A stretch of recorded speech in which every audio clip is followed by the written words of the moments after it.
Good morning, Miss Anika. Welcome to the Festival of Marketing.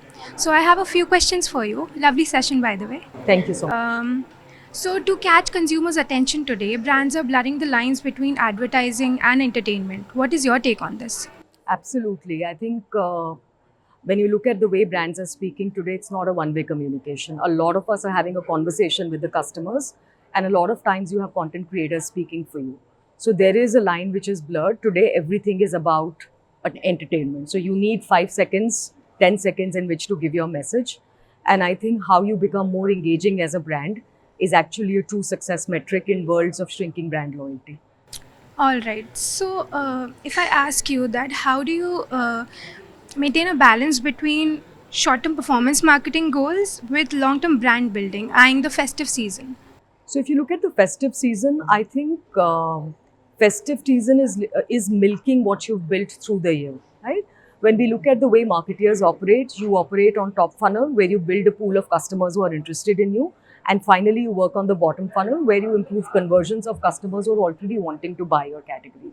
I think when we approach the festive period should be thought of festive minus 90 days.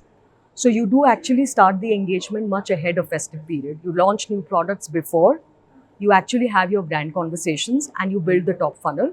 During the festive season, I would do two things.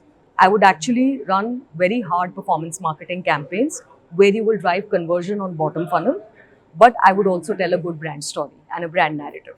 Lovely. So, as per you, what innovative strategy should marketers employ to cut through the noise that goes on in the advertising sector during the festive season? I think, as I said, there is great merit in telling a good story.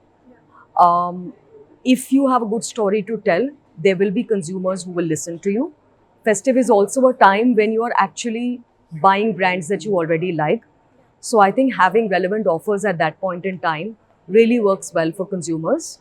And the last thing is that you need to be present across. So in the chatter, I think it's really important that you are there in the top funnel, but also present in places where consumers are buying. So marketplaces also play a really important role during festive for our categories. All right, that was quite insightful. Thank you for Thank your you time. so much for having me. Thank you.